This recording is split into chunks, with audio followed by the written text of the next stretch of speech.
Pessoal, boa tarde a todos. Bem-vindos ao webinar da Abeólica sobre hidrogênio essa discussão que a gente tem feito está no âmbito da discussão que nós já abrimos na semana passada no Brasil Wind Power de transformação energética, transição energética, o papel das renováveis, também no contexto de retomada econômica. Queria agradecer o Giovanni, da EPE, diretor da EPE, que aceitou o convite para estar conosco, o Ansgar, que já esteve conosco semana passada, no evento Brasil Wind Power, e que já conversou conosco em outra situação também a respeito de hidrogênio. Queria agradecer o Daniel por aceitar nosso convite, e vocês três vão trazer para nós aí uma apresentação sobre a questão do hidrogênio, e vamos só começar essa conversa hoje. A gente pretende fazer várias outras conversas, podcasts sobre o assunto.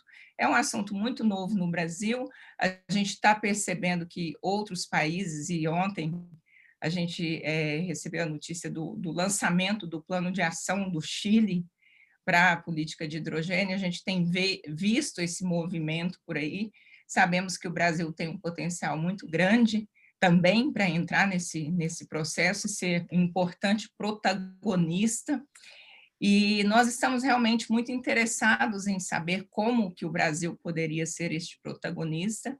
A decisão do Brasil de entrar nesse processo vai trazer impactos importantes para o setor de energia no Brasil, para o setor de energias renováveis, e naturalmente a fonte eólica ela pode ter impacto de todas as formas nesse processo, seja do lado da oferta, seja do lado da demanda, e então a gente percebe uma oportunidade muito importante de discutir esse tema. Tudo muito novo, estamos aprendendo. A proposta dessa webinar, a gente chama de webinar porque a gente abre e convida muita gente, então tem uma ampla participação, mas eu gostaria que vocês ficassem muito à vontade, né, os participantes e também os painelistas, porque a discussão vai ser bem informal mesmo, e nós podemos colocar nossas dúvidas, fazer qualquer pergunta que quisermos, inclusive eu vou fazer a pergunta: o que é hidrogênio? Primeira pergunta. Então, assim, só para deixá-los à vontade, agradecer a participação, agradeço a participação dos nossos associados, dos nossos convidados. Então, nesse primeiro momento, a dinâmica, nós vamos propor a apresentação do Giovanni, ele vai falar mais ou menos 10 minutos, depois o Daniel, depois o Ansgar. Vou passar a palavra para o Fernando Elias, que é nosso presidente do conselho, também da Casa dos Ventos, e está muito interessado também no assunto, tem estudado, nós todos estamos estudando o assunto e tentando aprender. Então, muito obrigada a todos pela presença, e Fernando Elias, passo para você. Obrigado, Elber. Queria agradecer, antes de mais nada, o Giovanni, o Ansgar e o Daniel por estarem aqui, aceitarem o convite de participar com a gente dessa primeira discussão. Realmente é um assunto que está ganhando muito interesse, né? Então a gente vê essa questão toda de hidrogênio como uma alternativa para o futuro. Aí a gente vai aqui discutir, né, se é para o futuro, se é mais recente, enfim, mas como uma alternativa também complementar a eletricidade e a questão das renováveis para uma economia de baixo carbono. E, enfim, é um tema que a gente acompanha, mas ainda está um pouco distante, então acho que é importante a gente estar aqui realmente nivelando todas as informações. E ainda bem, né, Elber, que a gente está numa posição aqui de fazer perguntas e não de responder, né? Então, realmente a gente vai começar com as perguntas, talvez até de um nível mais básico, e aí a gente vai evoluindo, justamente para a gente começar a disseminar essa informação, né, e o que a gente pode fazer para talvez fomentar essa indústria aqui no Brasil também. Então, por fim, agradecendo aos participantes, estamos aqui com 70 participantes, então, um bom painel a todos, e já podemos começar aqui com a apresentação do Giovanni. Giovanni, eu vou dar o share screen aqui do meu computador, então, tá? Tá bom.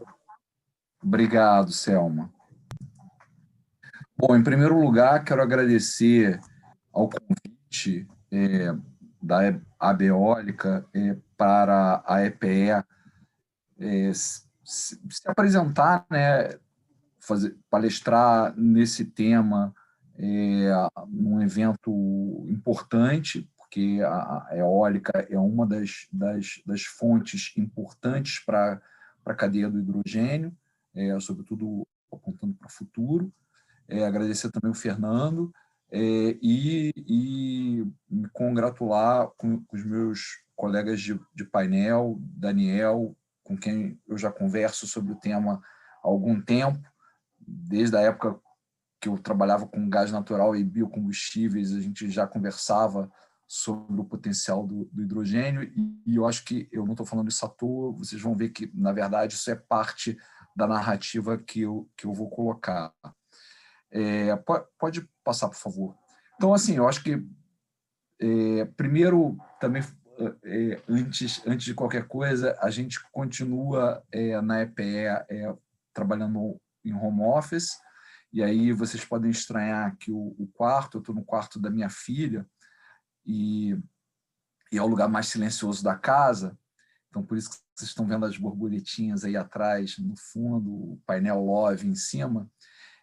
Mas eu gosto de falar, para fazer um charme, que, além de tudo, eu tenho trabalhado no quarto dela, na escrivaninha dela, para lembrar, não esquecer que planejamento energético é para gerações futuras, né? Então, a gente está planejando o futuro.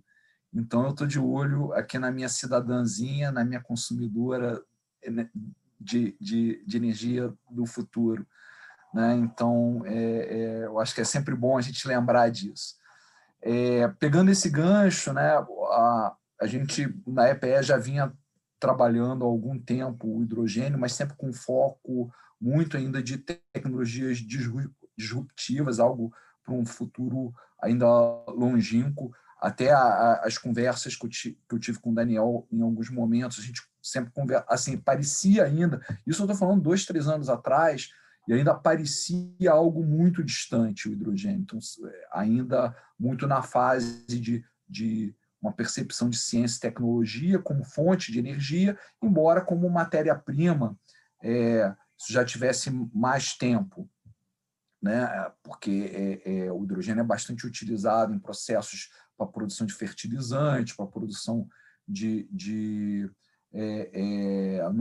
em refinarias, tanto para processos de algumas unidades de processamento da refinaria e, sobretudo, de tratamento, né? Então, a remoção de enxofre, por exemplo, se faz com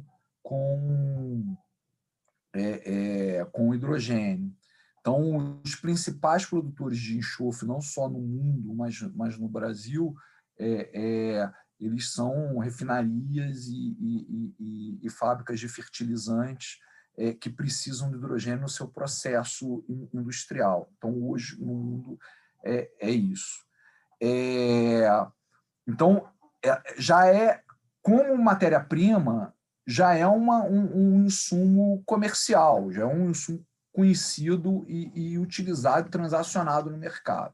Então, quando a gente fala em tecnologia disruptiva, a gente está falando em relação ao seu uso como energético e também como vetor de energia, sobretudo para armazenamento de energia, né? Então, daí a importância. Eu acho que eu não vou falar sobre tudo agora, vou deixar outras coisas para a fase de perguntas e do debate. Estou desligando aqui no iPad que ele começou a apitar.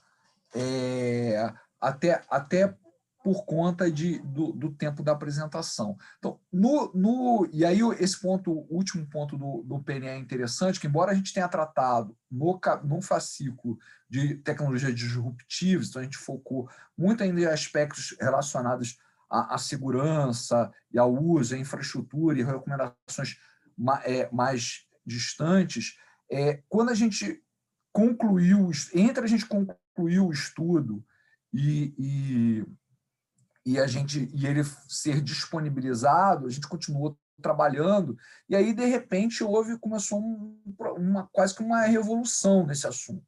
Então, a gente continua trabalhando o assunto, como vocês vão ver, a gente está finalizando um documento que resume um pouco o que eu vou falar e detalha, né? Na apresentação, e de diversos aspectos. Pode passar, por favor, Selma? Eu acho que o ponto começa a ficar interessante, né, quando a gente percebe um pouco, faz a ligação com o que existe, né? Então, esse mercado é um mercado de hoje de cerca de 120 bilhões de dólares, já hoje, né, com uma perspectiva de aceleração. E hoje você tem várias formas, e isso era uma das coisas que pautava as minhas conversas com o Daniel. Sempre a gente achou na EPE que tinha uma vantagem geopolítica para o hidrogênio por essa diversidade de possibilidade de produzi-lo, né? Coisa que a gente achava que a eletrificação com base em bateria poderia ter algumas questões geopolíticas que poderiam limitar e até eles sofrem um leapfrogging pelo hidrogênio na eletrificação. Então, já dando umas palhinhas aí das conversas com o Daniel. E aí, hoje, a principal rota é a reforma a vapor do metano, né, particularmente gás natural, que é 70% do mercado. Ele hoje é o processo mais econômico. No entanto, tem outras rotas, né? Então, eletrólise, pirólise e mesmo formas híbridas, que têm crescido de importância, e, sobretudo, num cenário de transição energética, onde descarbonização passa a ser muito importante. Então, a forma de ter o processo pode impactar o teor de carbono que a gente tem no hidrogênio. Então, esse é um ponto importante. Pode passar, por favor, Selma. Aí, bom, para pegar o gancho da híbrida, esse slide é novo, tá? Eu tenho repetido o básico dessa apresentação em vários momentos, mas aqui eu quis destacar a questão dos modelos híbridos, em particular algo envolvendo eólica, produção de óleo e gás e até energia das ondas. Então, tipo assim, o ponto principal, e esse é o gancho, pode até mudar de slide, por favor, Selma, o ponto, acho que principal, hoje você tem uma grande discussão. Então, se por um lado a maior competitividade é da rota via gás natural, né, isso implica em riscos para o futuro. Por quê? Porque você tem o risco de ter ativos encalhados num cenário de descarbonização profunda, que não né, que é bastante provável. E, por outro lado, também com um processo de queda de custos acelerados no chamado hidrogênio verde, que é o hidrogênio gerado a partir de eletrólise da água com base em fontes renováveis de energia, em particular eólico e solar. Essa tem sido a maior parte da denominação de hidrogênio verde no jargão de mercado, embora você também pudesse considerar entre as renováveis os biocombustíveis, a hidroeletricidade, mesmo a nuclear, né, embora não seja uma fonte renovável, mas ela é carbono nulo. Então, enfim, você tem vários caminhos, várias rotas diferentes para a geração de hidrogênio. E aí, por outro lado, você tem uma menor competitividade do H2 verde hoje. Claro, tem as exceções, alguns projetos muito bem encaixados que já têm competitividade hoje, mas, sobretudo, tem um leque de oportunidades muito amplo para o futuro, sobretudo se a gente considerar justamente a aceleração das quedas de custo de produção, tanto para a eletrólise como, em particular, a manutenção da tendência de queda em eólica e solar, sobretudo, e também essa questão já mencionada anteriormente da descarbonização profunda. Mas, claro, a gente não pode esquecer o papel de outras rotas, como a biomassa, os resíduos, a nuclear e formas híbridas. Formas híbridas, elas têm a vantagem de se alinhar muito bem à visão que a EPE tem de transição energética, né? Então, a gente não entende a transição energética como uma virada de chave. Na verdade, quando a gente olha as transições energéticas anteriores, a transição energética sempre foi um processo de muitas décadas. Claro que agora, com as mudanças climáticas, a gente precisa acelerar essa transição energética, mas ainda assim, ele é um processo, ela não é uma virada de chave. E aí, como todo processo, essas formas híbridas, uma dinâmica de mercado mais diversa, ela tende a potencializar o desenvolvimento de uma economia do hidrogênio, e essa é a visão que a gente tem. Pode passar, por favor? Eu acho que eu já estou chegando no final do meu tempo, mas também estou chegando no final da apresentação. Então, dado o papel que o hidrogênio pode ter na transição energética, sobretudo no que tange acoplamento de mercado, setor elétrico e setor de combustíveis, e também no processo de descarbonização de alguns segmentos, que são onde a descarbonização é mais difícil, né? Sobretudo pela via da eletrificação. Então, vamos botar caminhões de longo curso, que são caminhões grandes, para longas distâncias, e que o peso da bateria compete com a carga útil, a mesma coisa para aviões, navios, e alguns processos industriais, como siderurgia, onde, por exemplo, o carvão mineral faz parte do processo como elemento redutor. Então, você tem uma série de segmentos que são difíceis, e o hidrogênio ele permite esse acoplamento e permite endereçar as necessidades energéticas de vários desses segmentos difíceis. E aí a visão que a gente tem, e é o que a gente está contribuindo lá com o Ministério de Minas e Energia para a formalização da Estratégia Nacional do Hidrogênio, no âmbito da transição energética, é o que a gente tem denominado de hidrogênio arco-íris. O que a gente quer dizer com isso? Que todas as cores importam. Então, então, a visão que a gente tem de desenvolver um mercado de energia de hidrogênio, uma economia de hidrogênio, né, sendo agnóstico do ponto de vista tecnológico, né, buscando explorar todas as cores numa licença poética, numa aquarela do Brasil. Outros países estão fazendo a mesma coisa, né? Embora haja também, claramente, a estratégia europeia de apostar, sobretudo, no hidrogênio verde, né? E aí, para entender um pouco melhor essa nossa visão, a gente entende que não só a economia de escala é importante, mas a economia de escopo, as sinergias estratégicas e as formas híbridas podem aumentar rapidamente a competitividade do hidrogênio e, por conta disso, facilitar o processo do desenvolvimento.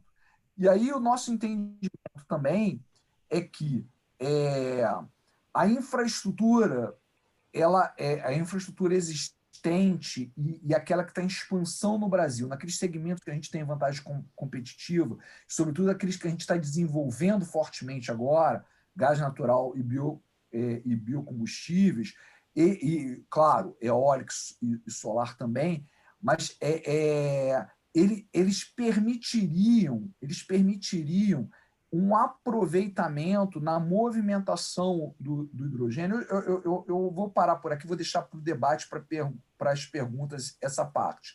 Mas a lógica é você aproveitar a competitividade nos segmentos existentes para desenvolver uma estratégia que seja adaptativa de tal forma que você economize custos de infraestrutura, de você sair de uma infraestrutura totalmente dedicada ao hidrogênio, porque isso tem algumas dificuldades. Então, no mundo hoje, uma das formas, só para terminar, uma das formas de você movimentar o hidrogênio é numa saturação num gasoduto. Então, até 20%, 15%, 20%, num gasoduto, você consegue movimentar o hidrogênio fugindo de infraestruturas dedicadas, que são mais caras, você precisa de revestimentos mais específicos. Por quê? E aí, já na resposta mais básica que a Elber pediu, porque se a gente lembrar, o hidrogênio na tabela periódica, ele é o primeiro elemento e ele tem uma estrutura atômica muito, muito pequena. E aí, com isso, ele passa na malha, entre a malha de um gasoduto típico de gás natural, se ele tiver numa concentração maior. É só a gente lembrar daquele tipo de corrosão por bolhas que aparece em geladeiras quando você tem o vazamento. Então, isso é porque ele passa pela malha de aço.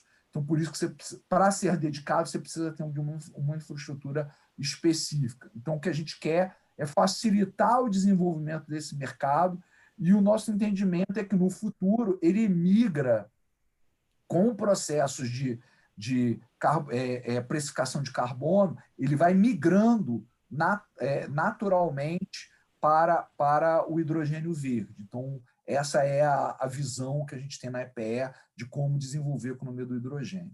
Bom, esse era o meu último slide, eu já certamente estourei o tempo aqui. Agradeço a oportunidade novamente, então estou à disposição aí para a sequência do debate das perguntas. Muito obrigado.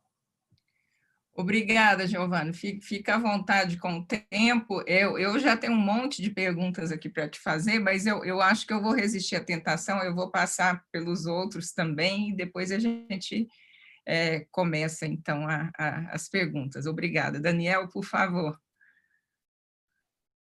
Obrigado, Elber. Será que eu consigo compartilhar minha tela?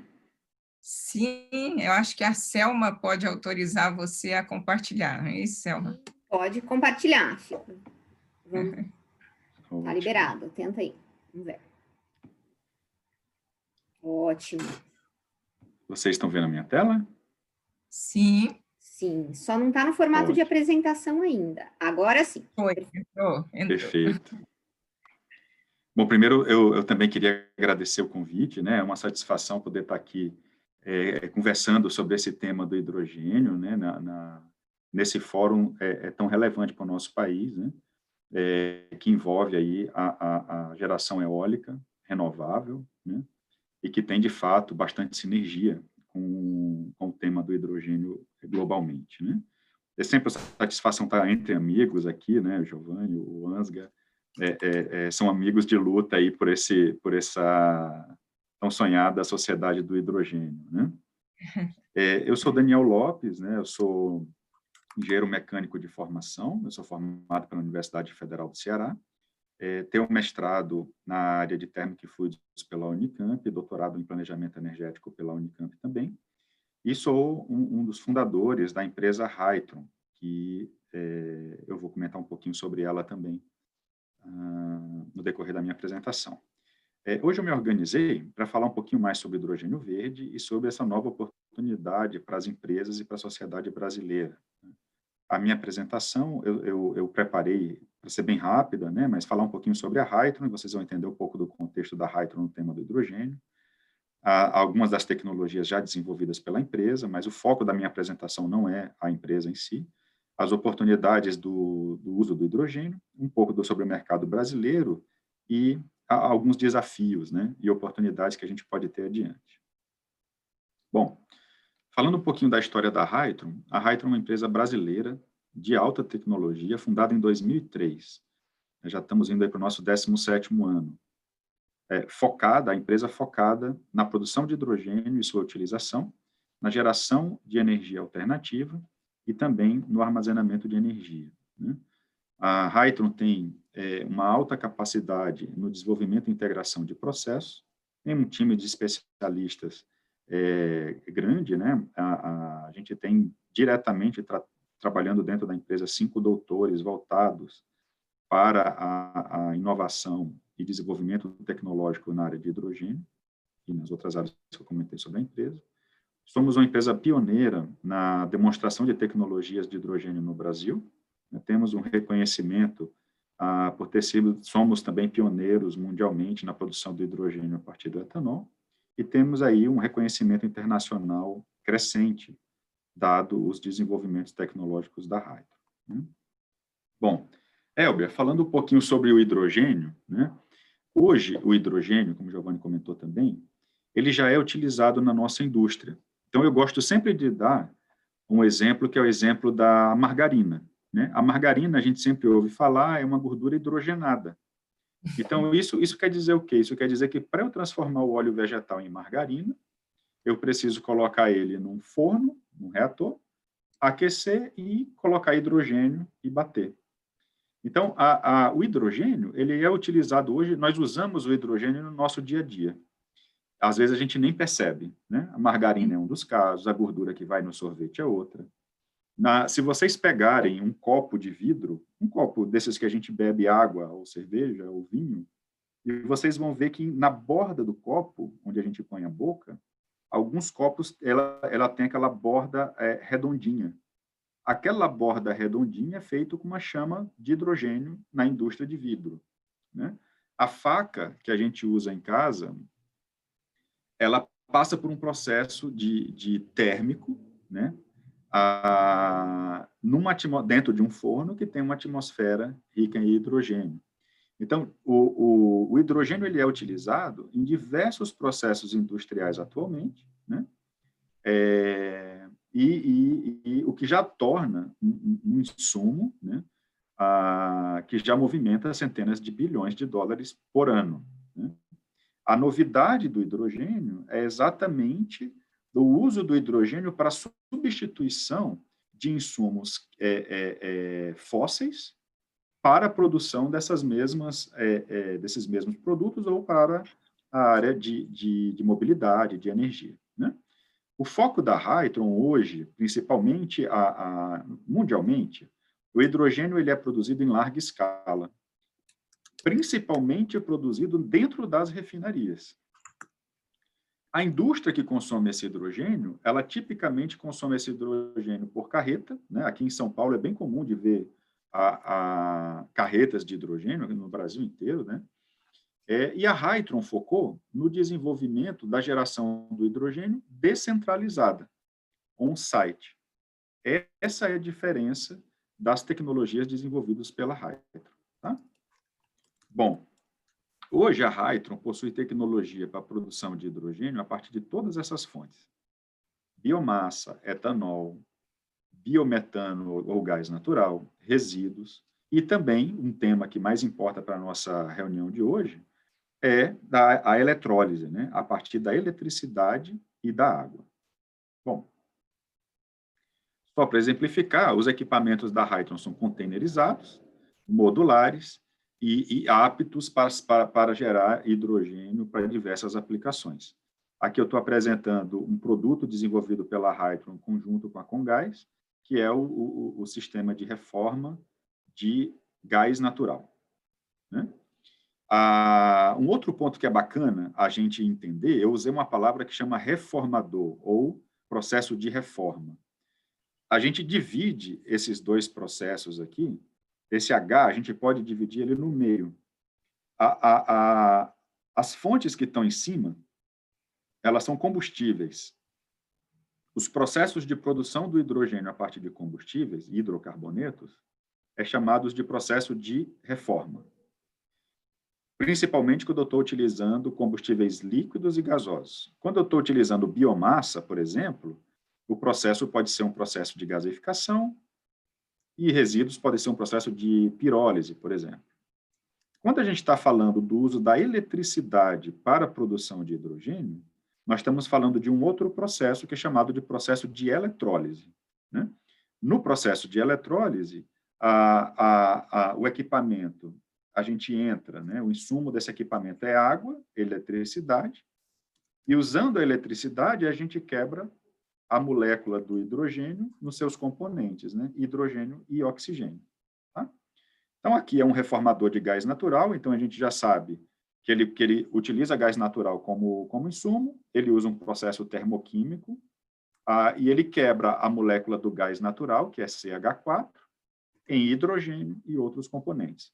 Um reformador da Hytron de gás natural produz hidrogênio com até 6 noves de pureza, né? 99 mais 4 noves depois da vírgula, e o sistema já produz hidrogênio pressurizado a 10 bar.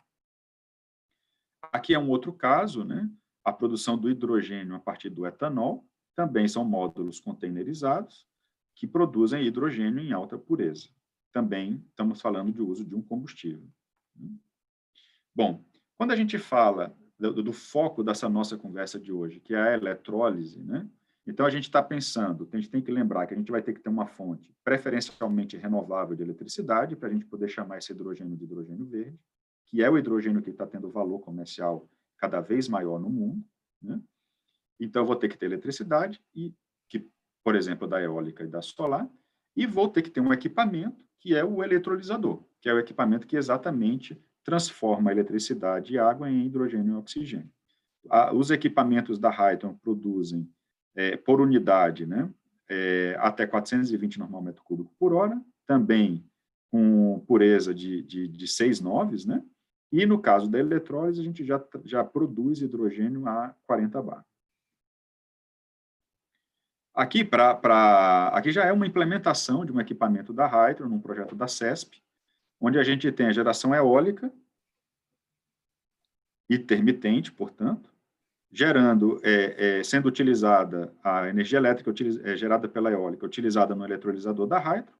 Esse eletrolisador produz hidrogênio que é armazenado num reservatório, esse reservatório horizontal que está aqui do lado direito, nesse caso desse projeto da CESP, ele é reconvertido em eletricidade utilizando uma célula combustível. Nesse mesmo site existem outras gerações renováveis, como, por exemplo, a solar fotovoltaica, dá para ver no canto direito dessa tela. Então, aqui, Elbia, eu queria desmistificar um pouco, né? A gente já está falando de uma tecnologia brasileira, de alto padrão, já sendo usado com uma fonte intermitente eólica, num projeto de pesquisa, né, motivado pela ANEEL, da chamada 21. Então, isso daqui, ele já é uma realidade. Eu comento isso porque, às vezes, a gente coloca que isso pode ser uma realidade muito do futuro, mas, na verdade, tecnologicamente falando, já é uma realidade atual. O que a gente precisa é viabilizar as demandas, os mercados que utilizarão esse hidrogênio. As oportunidades que o hidrogênio traz para a geração renovável, principalmente intermitente, eu gosto muito de olhar para esse gráfico, né? Ele é um gráfico do NREL, dos Estados Unidos, onde aqui a gente consegue ter uma foto de onde a gente consegue utilizar esse hidrogênio a partir da eólica, por exemplo, né? Então, hoje a gente tem eletricidade na rede elétrica, a gente tem um parque de geração intermitente, renovável, como a eólica e solar, crescente, felizmente, né? E esse parque de geração intermitente, ele, em alguns momentos, ele pode ser otimizado se a gente armazenar a energia por eles gerada. A gente pode armazenar, quando o intuito é armazenar energia no short term, né, que é para uso rápido, né, em baterias, ou quando eu tenho a possibilidade de utilizar essa energia no longo prazo, a gente pode pensar, então, nos usos dos eletrolisadores para a produção do hidrogênio. Então, aqui tem 2 pontos muito importantes. O primeiro dele é que o hidrogênio, o armazenamento de energia em baterias, ele é importante e ele tem que ser levado em consideração. Para armazenamento no curto prazo, por exemplo, eu gero energia hoje e vou despachar energia hoje, amanhã, na rede, o armazenamento em baterias ele é muito eficiente, né? Só que quando eu tenho a necessidade, por exemplo, de armazenar energia hoje para produzir energia daqui a 15 dias, daqui a 1 mês, daqui a 6 meses, o hidrogênio fica imbatível. Porque o que acontece?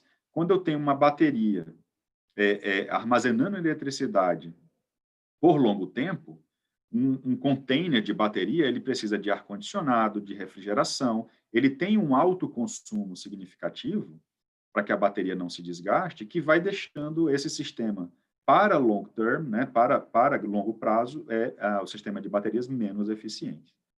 Por outro lado, quando eu produzo hidrogênio a partir da geração elétrica, eu não necessariamente tenho que produzir eletricidade de novo. Essa é uma grande vantagem do hidrogênio comparado às baterias. Se eu armazeno energia elétrica em bateria, eu só reconverto em energia elétrica. Se eu armazeno energia elétrica em hidrogênio, eu posso armazenar esse hidrogênio, reconverter a eletricidade e colocar na rede. Eu posso armazenar esse hidrogênio, abastecer um veículo a hidrogênio. Eu posso utilizar hidrogênio eletrolítico também com hidrogênio de reforma para aumentar a quantidade de armazenamento de hidrogênio, ou eu posso utilizar esse hidrogênio com uma fonte de carbono, né, por exemplo, o CO2, para produzir outros combustíveis. Aqui nesse exemplo, a gente está usando o hidrogênio e CO2 para produzir metano, né, um metano verde, que pode ser utilizado em carro, pode ser colocado em dutos, etc. Né? Então, essa foto eu acho que ela é bem bacana para a nossa conversa depois, essa imagem. Bom, falando um pouquinho do mercado brasileiro de hidrogênio. Como a gente comentou, como eu comentei lá atrás, o hidrogênio ele é produzido nas refinarias. E olhem só, as refinarias de petróleo, elas estão no litoral brasileiro. E na hora que eu falo, por exemplo, de hidrogenação de óleo vegetal para produzir margarina, nós estamos com a produção da soja no centro-oeste do Brasil. Então, para produzir margarina, ou eu levo o óleo bruto para próximo de onde eu tenho hidrogênio, ou eu levo o hidrogênio em carreta para próximo de onde eu tenho o óleo vegetal. Então, aqui a gente já começa a ver que a geração do hidrogênio no local do uso, utilizando o insumo daquele local, pode trazer vantagens competitivas e pode também reduzir riscos de transportes, etc. Quando a gente coloca o mapa da produção de etanol no Brasil, a gente já começa a ver uma interiorização e uma disponibilidade desse combustível de uma forma mais espalhada no nosso país. O mesmo vale quando a gente pensa, por exemplo, no setor do biogás, que está mais concentrado para o sul, né, e para o sudeste. Quando a gente fala das plantas de produção de biodiesel, a gente também já começa a ter uma pulverização, uma descentralização dessa geração. Por que é importante o biodiesel? Né? Porque as indústrias de biodiesel, elas são indústrias que produzem glicerina, né, como um subproduto. A glicerina pode vir a ser um insumo para a produção do hidrogênio. E também porque a gente tem escutado falar muito na produção dos combustíveis que são o HVO, que é o óleo vegetal hidrogenado, ou óleo vegetal hidrotratado.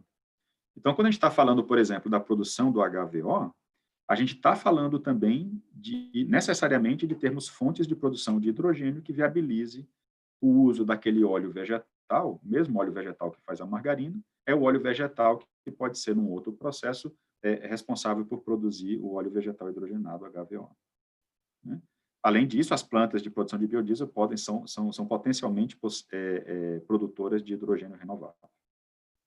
E, finalmente, quando a gente olha para a geração eólica no Brasil, olha só, a gente já vê uma importância maior do Nordeste e do Sul do país. Então, se a gente junta, né, um mix dessas fontes de produção do hidrogênio com o potencial de cada região, a gente começa a ver como que seria o desenho do hidrogênio no Brasil, numa sociedade do hidrogênio, né? Uma sociedade movida pelo hidrogênio. Bom, um outro ponto que é muito importante, e ele pode transformar a geração eólica num combustível muito fácil de ser transportado entre países, são a produção dos e-fuels, né, dos e-chemicals. O que é isso? Né? A gente, lembra, a gente pode utilizar a eletricidade gerada pela fonte eólica, produzir hidrogênio no eletrolisador, a gente pode capturar o CO2 e converter esse CO2 em monóxido de carbono, e com o hidrogênio e monóxido de carbono, utilizando um processo chamado Fischer-Tropsch, a gente consegue produzir qualquer hidrocarboneto. Então, só para simplificar, com esse hidrogênio e esse monóxido de carbono, a gente pode gerar CH4, metano. Mas também a gente pode produzir um querosene, gasolina, diesel, plásticos, cosméticos e outras especialidades. Legal, a gente já sabe que o hidrogênio a gente produz com eletricidade e água. Mas e quais são as fontes de CO2 que a gente tem disponível no Brasil? Bom, a gente tem o CO2 no ar, que já existem empresas que capturam CO2 diretamente do ar, nas dornas de fermentação da produção do etanol. O próprio biogás, ele é normalmente 60% metano, 40% CO2, em processos de menor escala, ou mesmo em empresas cimenteiras, que usam a siderurgia, né, que emitem CO2 significativamente. Né? Então, a gente está falando aqui, por exemplo, de sair da geração eólica, produzir um combustível de aviação, um jet fuel, utilizando uma rota totalmente renovável. Isso é interessante, por quê? Porque hoje já existe mundialmente uma frota de caminhão, uma frota de avião, uma frota de trem, né, de ônibus, que utilizam diesel, jet fuel, gasolina fóssil, e a gente consegue produzir esses mesmos combustíveis por rotas sintéticas como essa, a partir da eólica, né? Então, esse é um ponto de atenção para a gente. O Ansgar vai comentar um pouco mais sobre isso, mas a Alemanha ela tem um plano de importação para a Alemanha de hidrogênio, né? E uma das formas da gente armazenar, de transportar eficientemente esse hidrogênio é diretamente nos combustíveis líquidos que vão ser utilizados na Alemanha. Só para dar um exemplo. Outra forma é o hidrogênio direto na forma líquida, por exemplo. Bom, então, para incentivar essa nossa conversa, né, esses são os slides que eu trouxe aqui para que a gente possa depois conversar um pouco mais a respeito. Muito obrigado novamente pelo convite.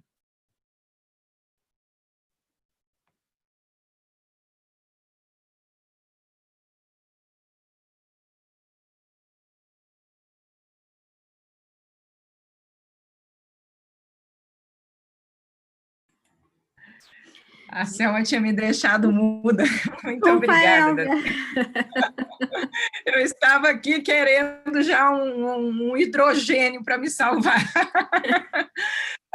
Daniel, às vezes, olhando, né, e realmente somos, boa parte de nós que estamos aqui, somos leigos nessa discussão e ficamos realmente muito encantados com a quantidade de uso que o hidrogênio pode ter, né?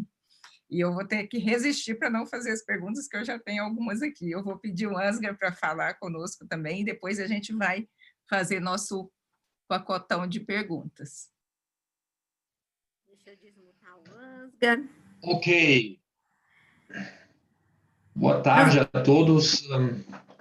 Eu espero que vocês vão conseguir me ouvir bem, porque aqui caiu a internet quando na primeira apresentação do Giovanni caiu a internet aqui. Estou agora no celular, mas eu acho que... Tá ótimo.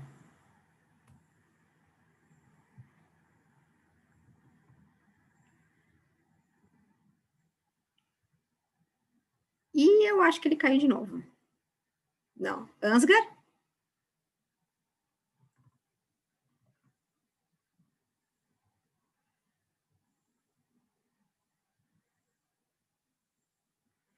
Problemas técnicos.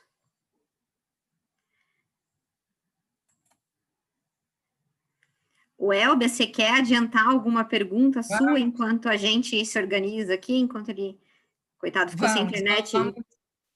Eu vou começar com as perguntas. Eu notei que também tem muita gente comentando aqui, e também o Fernando tem algumas perguntas. Eu gostaria de fazer, no primeiro momento, uma pergunta para o Daniel, que é o seguinte: Daniel, por tudo que você apresentou, interessante essa chamada 21 do PID ANEEL, eu não tinha prestado atenção nisso, gostei até da foto que você mostrou ali, né? De tudo que você falou, numa primeira pergunta, a nossa grande questão bom, o que já está claro, né? O quando. E o quando ele está muito associado à escala e preço. Por tudo que você apresentou ali, escala e preço é o grande desafio, né? Então, para a gente ultrapassar, para vencer essa fronteira dessa inovação tão disruptiva, a gente passaria por escala e preço. E por essa experiência que você está vendo dos projetos pilotos aqui no Brasil, os projetos lá fora, você teria condições de nos dar aí um horizonte temporal? Como eu comentei no início, vocês acompanharam ontem, o Chile lançou o seu programa de hidrogênio. Eu sinto uma ansiedade muito grande do Brasil também lançar o seu. Fiquei feliz do Giovanni comentar, depois eu quero perguntar para ele também. Mas você poderia nos dar uma ideia aí dessa escala e preço? Perfeito, Elber. Olha, a escala e preço nesse universo temporal que você sugeriu, a pergunta, né? Ela depende muito de onde que os países querem chegar. Na verdade, essa é uma resposta que depende de país para país, né? Por exemplo, a Alemanha, hoje, ela é muito dependente do gás natural da Rússia, né? Então, uma vez que ela é dependente do gás natural da Rússia, ela começa a ter vantagens em utilizar o hidrogênio cada vez em escala maior para poder ir diminuindo, né, essa dependência. Imagina se a Alemanha diminuir em 20% o consumo de gás natural que ela importa, né, que foi um dado que o Giovanni comentou. Isso é muita coisa. Agora, você imagina que gradativamente existam demandas pelo hidrogênio. Então, na hora que a gente tem, por exemplo, uma frota de caminhões, ônibus e carros movida a hidrogênio, para aquela frota que é movida a hidrogênio, ele não importa se ele vem do gás natural, se ele vem da... Hidrogênio é hidrogênio. A gente vai abastecer o carro com hidrogênio e ele vai rodar. Aí a gente começa a ver países como o Japão, que está descarbonizando, está se transformando numa sociedade do hidrogênio. Quando a gente fala sociedade do hidrogênio, hoje a gente é uma sociedade do petróleo, né? Uhum. E aí, quando a gente fala sociedade do hidrogênio, ou economia do hidrogênio, que o Giovanni muito bem colocou, eu começo a depender menos do petróleo e começo a depender mais do hidrogênio, né? Então, para a Alemanha, o prazo é hoje, já até 2050. Para a Alemanha, os investimentos do governo alemão já são 9 bilhões de euros hoje. 7 bilhões de euros, o Ansgar vai falar mais sobre isso, né? 7 bilhões de euros para dentro da Alemanha, 2 bilhões de euros para outros países. Então, o prazo é hoje. O prazo é hoje, porque já existe 2 bilhões de euros que nós, brasileiros, empresas de geração de eletricidade, empresas como a Hydron, que produz hidrogênio, empresas da Alemanha que vão vir para o Brasil, vão poder fazer projetos para disponibilizar esse hidrogênio adiante. Os custos, eles vão diminuir significativamente ao longo do tempo, né? Isso aconteceu de uma forma muito forte na eólica, muito forte na solar fotovoltaica, né? E os custos, eles estão caindo nessa proporção, né? Para isso, a gente tem que ter demanda, né? Como também tivemos que ter demanda para eólica e para solar. Então, dependendo da visão estratégica de cada país, o Chile, por exemplo, ele não tem tantos recursos naturais como a gente tem hoje para produzir combustíveis. Então, para o Chile, o tempo é hoje. Quanto antes ele depender menos de importação de outros combustíveis, para ele melhor. No Brasil, a gente tem a diversidade, já encerrando, né, para não tomar todo o tempo, no Brasil a gente tem a diversidade de fontes. Então, a gente não depende muito do uso do hidrogênio, porque a gente tem solar, a gente tem eólica, a gente tem etanol, tem biomassa, nossos carros andam com biocombustível. Legal, isso é verdade. Mas a gente tem que começar a ficar mais atento, porque o hidrogênio pode abrir mais uma frente de exportação importante para o nosso país. E isso é literalmente a gente exportar elétrons gerados pela eólica. Então, estou levando elétrons em forma de hidrogênio para um outro local, para um outro país. Então, na minha visão, é isso. É para hoje, os custos eles estão sendo adaptados para as escalas e as demandas já estão vindo com recurso. Certo. Elbia, o Ansgar voltou. Ansgar, você está aí? Sim, estou aqui. Ah, ótimo. Sua apresentação está aqui já, no jeito. Quando você quiser, me pede. Pode já começar a carregar e... ouvindo o Daniel, eu acho que até ele pode fazer essa apresentação já. Ele já conhece, já está vendendo as coisas muito bem. Bom, eu queria trazer talvez para essa discussão um pouco um aspecto, uma visão mais...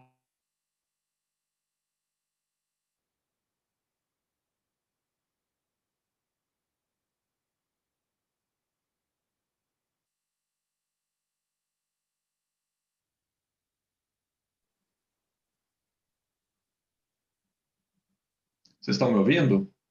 Voltou, agora voltou, Ansgar. Okay. Tá bom. Já estava xingando aqui.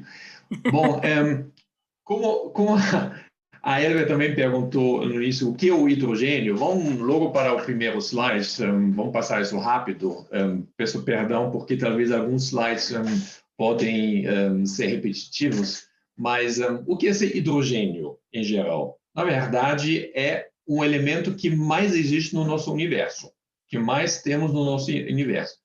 Ele pode ser encontrado de forma pura na natureza, mas ele é muito, vamos dizer, muito carente. Ele sempre precisa juntar com outros elementos. O oxigênio, aí ele forma água, o carbono, ele forma, por exemplo, CH4, ele forma metano, o gás natural.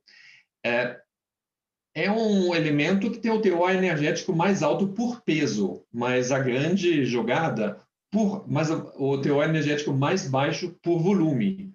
Isso é a grande dificuldade que a gente tem, como a gente consegue depois transportar e formar ele, realmente trazer ele para o líquido para transportar. E ele é o único combustível que não produz emissões poluentes, é somente a água quando a gente queima ele ou transforma ele. E isso é uma grande vantagem que agora o mundo está querendo aproveitar para realmente descarbonizar toda a nossa economia. Mas, como eu já falei, como ele não existe de forma pura na natureza, ele precisa ser gerado antes de ser usado. E como ele é gerado hoje? No próximo slide, posso rapidamente explicar, passar por isso. Então, como o Daniel acho que já explicou, nós temos duas formas hoje, os principais. A reforma a vapor, que representa quase 90% da geração de hidrogênio. A matéria-prima é gás natural, carvão, um óleo combustível, e, obviamente, ele emita CO2. Então, não adianta quando a gente quer descarbonizar a nossa economia usando uma reforma a vapor com essa matéria-prima. Quando a gente fala sobre isso, a gente fala sobre hidrogênio cinza. Existe uma outra forma quando a gente usa esse CO2 para outros fins, ou a gente capta esse CO2 e coloca ele subterrâneo, estoca ele ou usa ele para outros fins, a gente chama ele de hidrogênio azul. Quando a gente fala de hidrogênio verde, isso é realmente um hidrogênio gerado através da eletrólise, usando as fontes renováveis, eólicas e algumas coisas assim. Então, a gente transforma isso em hidrogênio e, a partir daí, a gente consegue colocar ele como um consumo em várias formas. Como já falei, fino combustível para geração de amônia, alimentos e assim adiante. Agora, por que a gente fala tanto de hidrogênio? Pode passar para o próximo slide, por favor? Então, por que a gente fala, o mundo todo está falando tanto de hidrogênio? Aqui, duas coisas eu acho bastante interessantes. O primeiro é a curva de Keeling. Keeling foi um cientista no Hawaii, ele foi em 1956, ele subiu uma montanha lá no Hawaii, e ele instalou lá um medidor de dióxido de carbono na atmosfera. E, a partir daí, começou uma medição regular do teor de CO2 na atmosfera. E o que mais eu acho que impressiona nessa medição é essa curva está crescendo constantemente. Ela começou em 310 em 1956 e hoje a gente já ultrapassou 400. Quando a gente olha do fim da Era do Gelo, 12.000 atrás, até 1957, o crescimento era de apenas 12%. Do fim da Era do Gelo, a gente consegue medir isso através, pegando o gelo lá da Antártica, algumas coisas, fazendo algumas medições. Então, lá a gente sabe, o crescimento era só 12%. De 1957 até hoje, o crescimento é mais de 30%. Então, é uma curva muito importante para mostrar o efeito estufa, o efeito do dióxido de carbono que tem isso na nossa atmosfera. E qual é a consequência disso é a nossa temperatura média.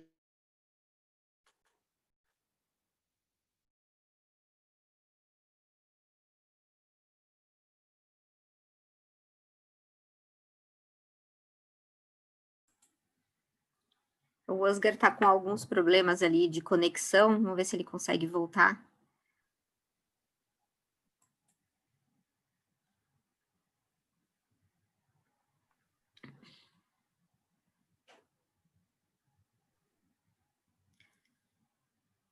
Bom, enquanto ele não volta, Giovanni, eu gostaria que você nos dissesse, você nos disse várias coisas interessantes, mas me chamou a atenção 2 pontos que você falou sobre parcerias internacionais que o governo brasileiro pode fazer.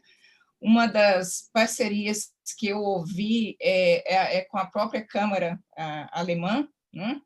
E aí a gente queria ouvir de você quais parcerias que são essas, as potencialidades delas, e do próprio programa de hidrogênio que o Brasil pode fazer, que você mencionou que a EPE está trabalhando com a MME. Desculpa, eu voltei, mas vamos...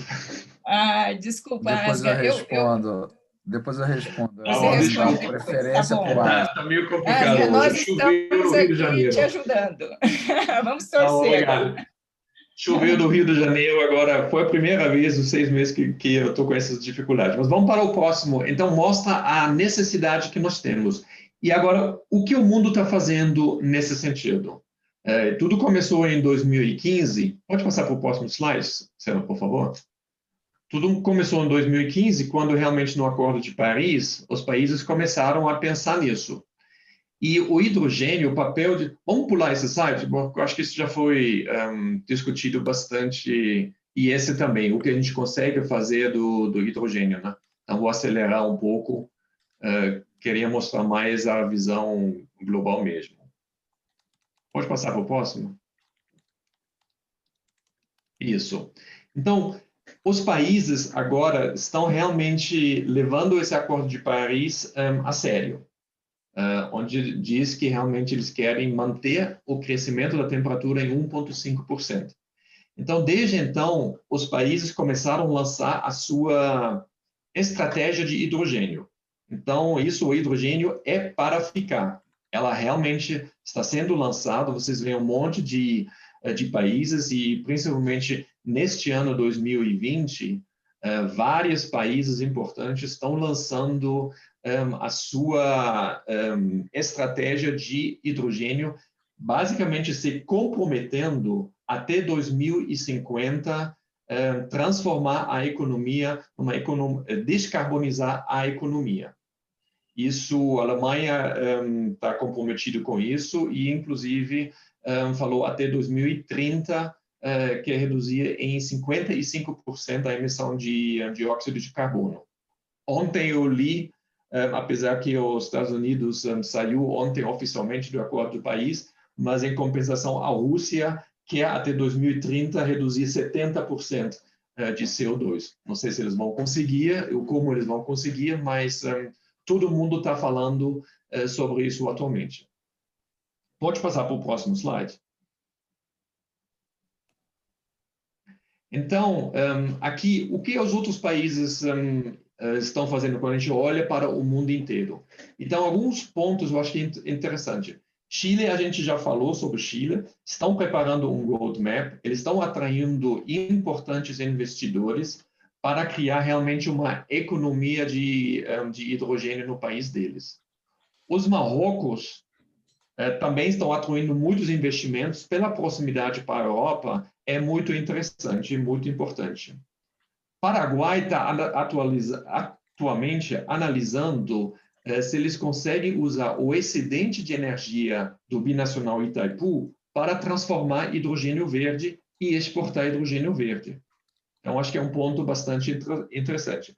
E até um país que é puramente, que a gente só conhece pelo fornecimento de óleo, está construindo, a Arábia Saudita está construindo hoje a maior planta de hidrogênio verde do mundo, com uma capacidade de 65 toneladas por dia. para uso próprio e também para exportação. Então, o mundo todo está se movimentando nessa direção. E agora a grande questão é como o Brasil fica nessa corrida, praticamente, porque é uma corrida com muito dinheiro. Pode passar para o próximo?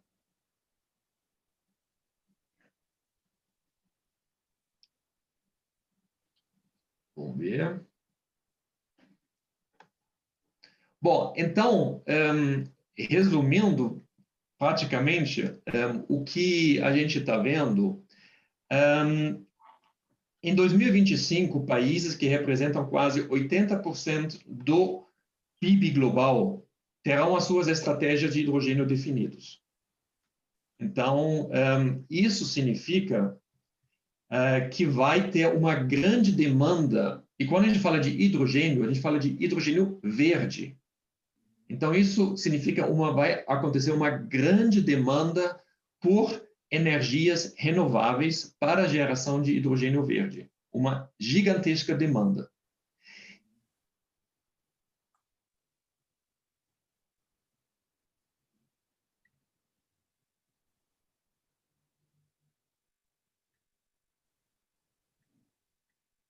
Ansgar?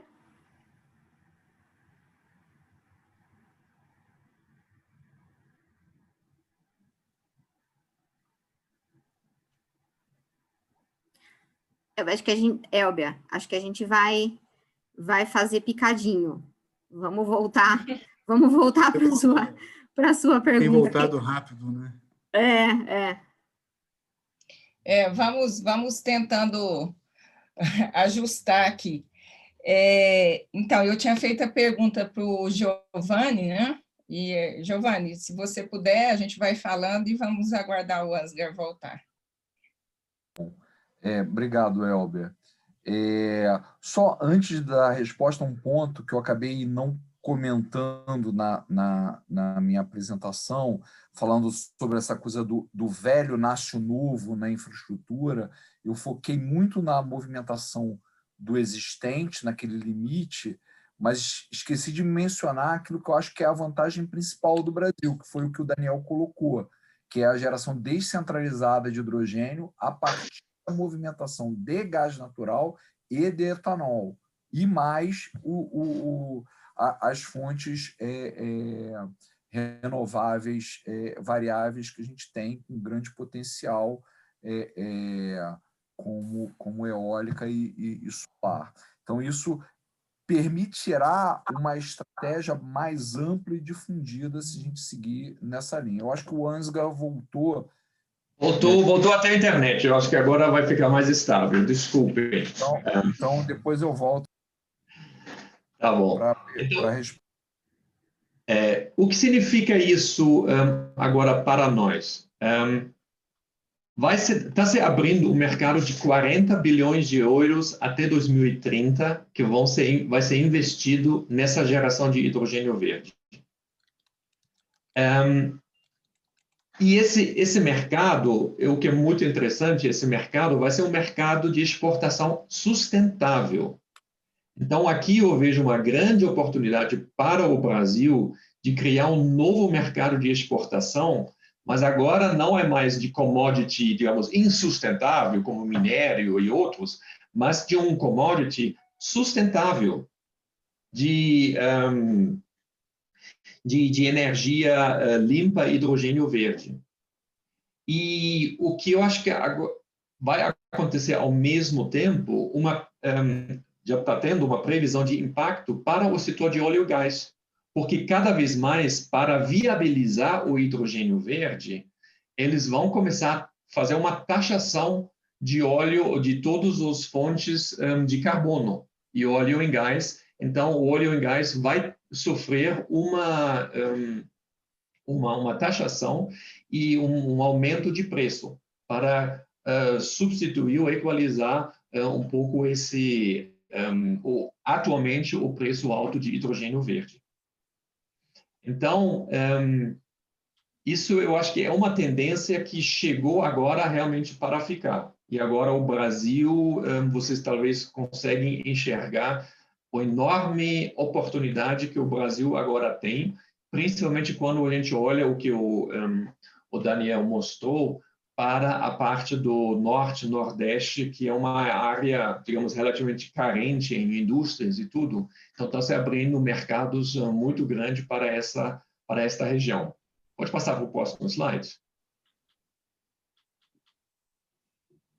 Então, a Alemanha, como eu já mostrei, em junho desse ano, lançou a sua estratégia de hidrogênio verde. E onde eles já se comprometeram até 2050 descarbonizar e 55% até 2030. Daniel também, pois eu já falei que ele já sabe tudo, né? Já falou também, a Alemanha está disposto, eles sabem que eles precisam importar. A Alemanha, por si só vai conseguir gerar 10% de hidrogênio verde, de energia para geração de hidrogênio verde, para o consumo próprio. 90% precisa ser importado. Então, sabendo disso, eles estão disponibilizando verbas agora para países parceiros, países estratégicos, para investir nesses países, construir plantas de hidrogênio verde, energias renováveis e tudo isso. E agora, o Brasil está com uma posição de destaque. Por isso, a gente está trabalhando isso bastante, ajudando praticamente também nesse posicionamento, junto com o governo brasileiro, com o EPE e tudo, porque a gente tem condições climáticas excelentes e favoráveis aqui. Nós temos uma infraestrutura, pelo menos portuária, logística, já muito bom. E nós temos uma parceria muito forte com a Alemanha. Na verdade, o Brasil é o maior, tem o maior aglomerado de indústria alemã fora do país, fora da própria Alemanha. Então, o relacionamento econômico é muito estreito. Então, por isso a gente vê grandes chances de trazer bastante investimento e ajudar o Brasil nessa transição energética. Vou passar para o próximo slide.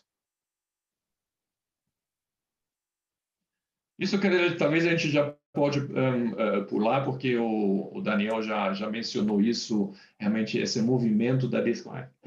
Agora, do nosso ponto de vista, quais são as atividades do Brasil para o hidrogênio verde até agora?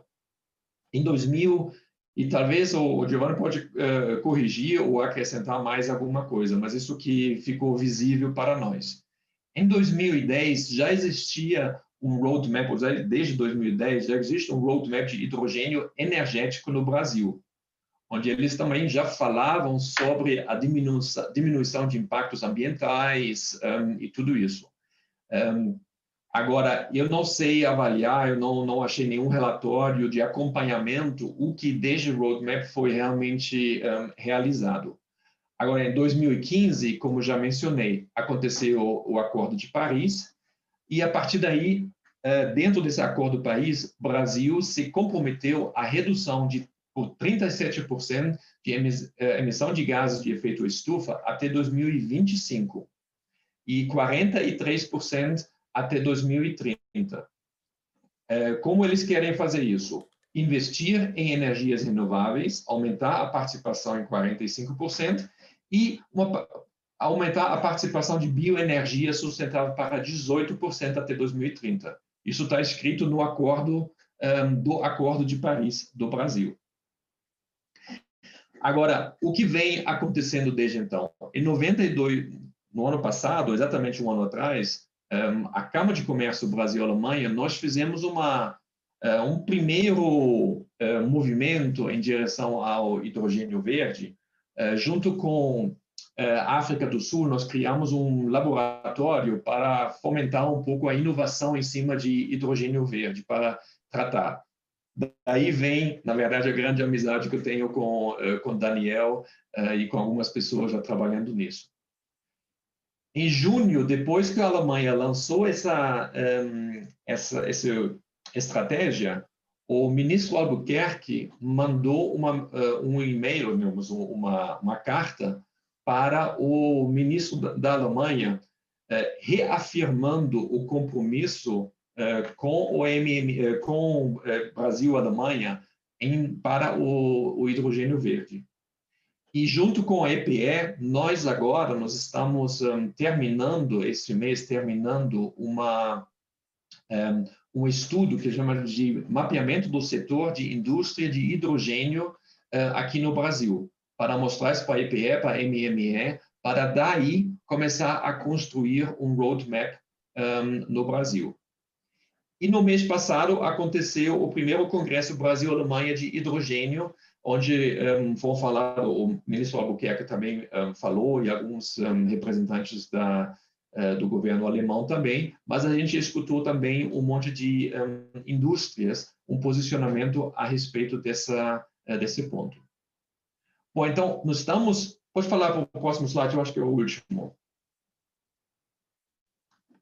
Então, o que nós estamos fazendo agora, criando uma aliança Brasil-Alemanha, essas duas câmaras de comércio Brasil-Alemanha, tanto de São Paulo no Rio, criamos essa aliança para criar uma plataforma de hidrogênio verde que está em construção.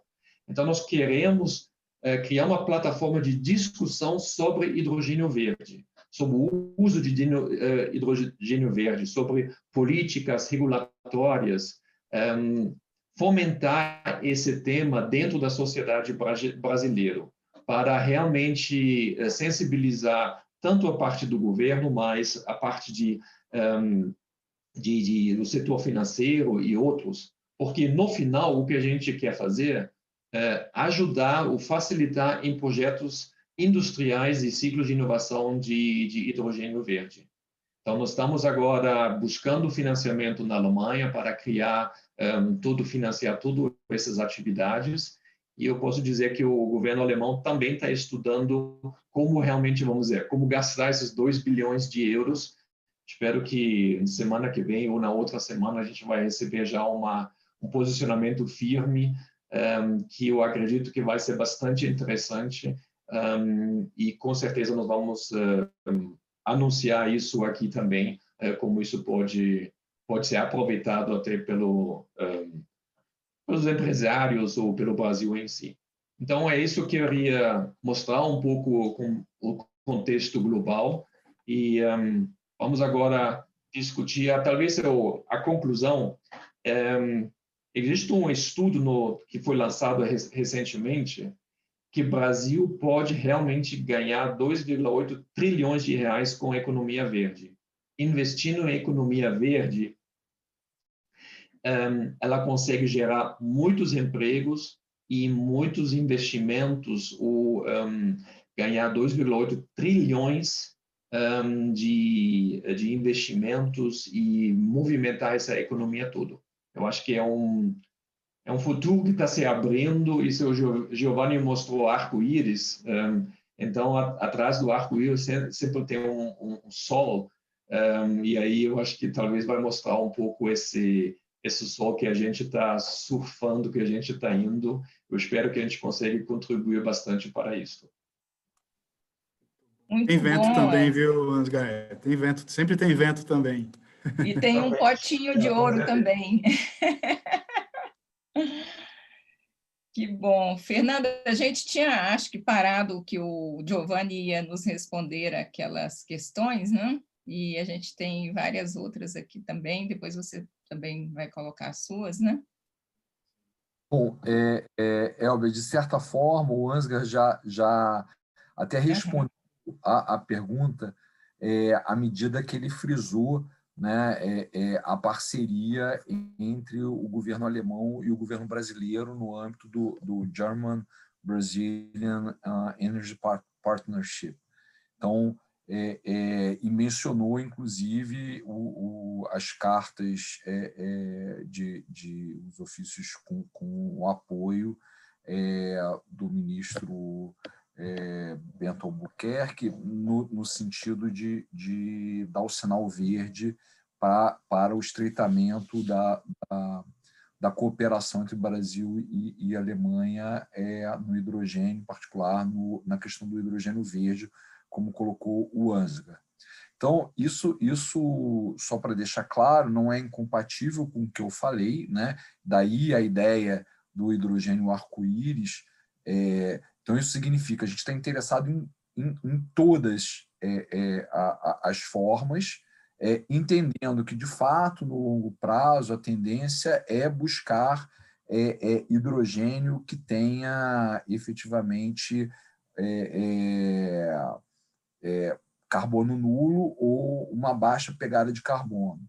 Lembrando que, a depender de como você compara o que esse hidrogênio está substituindo, mesmo o hidrogênio cinza, ele poderia, que é o de gás natural sem sequestro e captura de carbono, mesmo esse hidrogênio, por ganhos de redução de emissão na cadeia, ele tem abatimento de carbono. Obviamente, ele abate menos do que se a gente usar com uma rota totalmente nula em carbono, descarbonizada, como é o hidrogênio verde. Mas, então, a discussão não é de aonde chegar, a discussão é qual é a trajetória e qual o ambiente que vai ser estabelecido. Então, o Ansgar já falou, eu já frisei a parceria com o governo alemão. Embora não seja uma parceria governamental, há um forte interesse da Toyota japonesa em relação ao uso de hidrogênio a partir de etanol, com a tecnologia que foi desenvolvida pela Toyota do Brasil. Há entendimentos sobre hidrogênio, nada ainda formal, mas no âmbito do acordo de cooperação técnica Brasil-Estados Unidos, em relação ao hidrogênio também. Então, enfim, o ponto que eu quis destacar é que diferentes países, em função das suas vantagens competitivas, eles buscam diferentes inserções, né? E como o Brasil tem a bênção, né, de ter várias fontes e várias trajetórias de rotas tecnológicas diferentes para o hidrogênio, a gente quer catalisar tudo.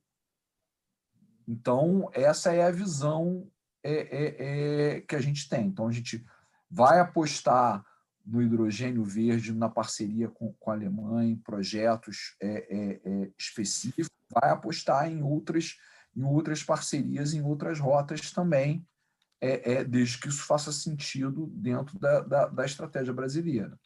Né?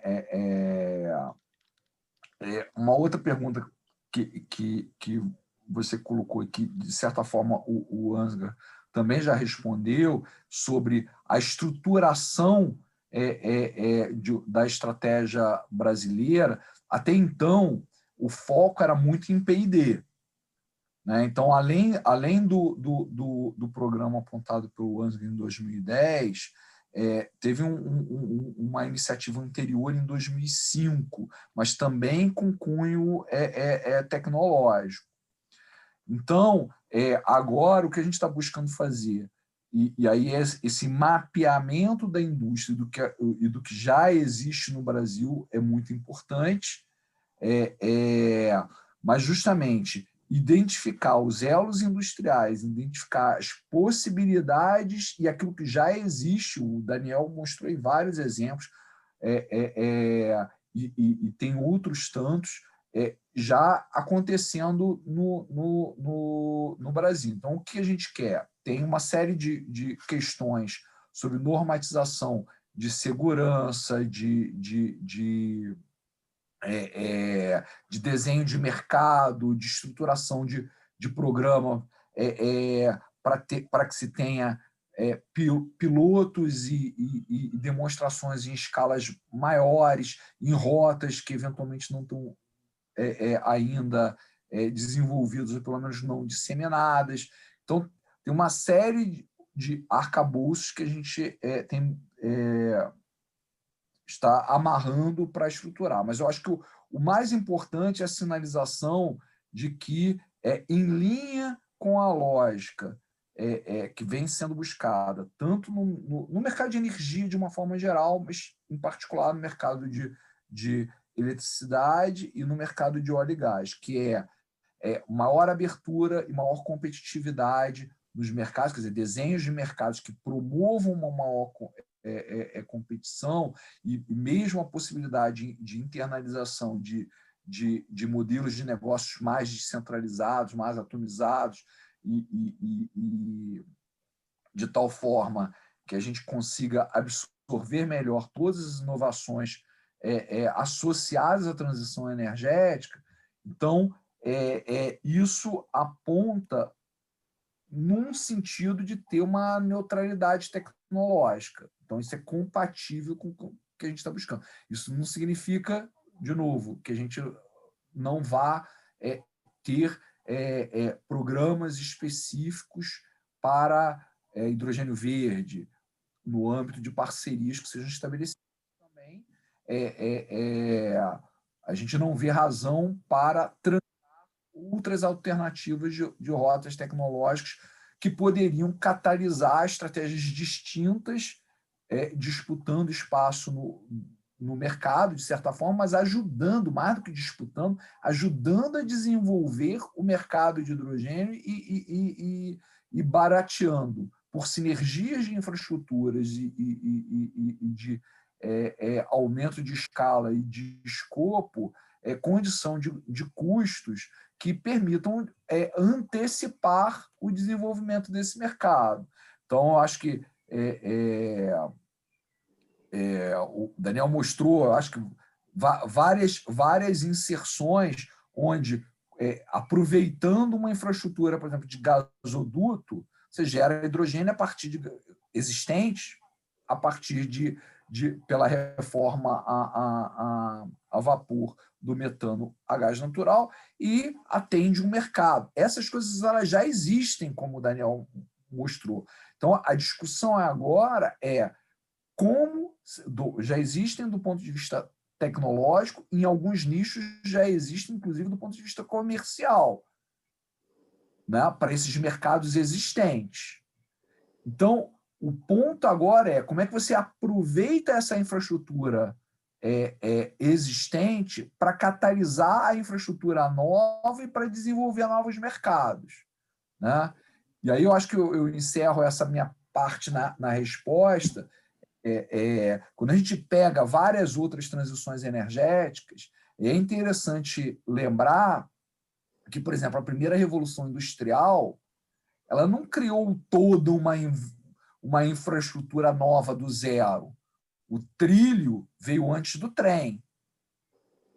Os carros eram puxados por tração animal, cavalos e burros, para a logística da mineração a carvão que fundamentava a Revolução Industrial na Inglaterra.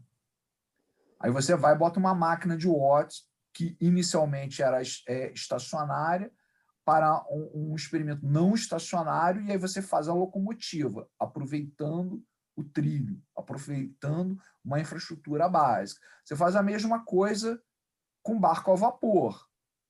O barco era a vela ou a remo, com tração humana. E aí você coloca um motor não estacionário, uma máquina de Watt, para ter um barco a vapor. Então, o ideal é a gente buscar baratear o processo de transformação. E uma outra imagem que a gente gosta de usar é a estratégia da borboleta. Né? Como é que você transforma a lagarta em borboleta? Isso é parte da metamorfose e da mudança de expertise. Né? Então, vamos aproveitar as expertises que a gente já tem para transformar e chegar no novo. Né? Claro. Giovanni, eu vou aproveitar aqui esse gancho aqui. Okay. E, assim, vou tentar. Eu tinha preparado aqui algumas questões, mas, enfim, acho que já superamos aqui todas as questões. Vou ter que.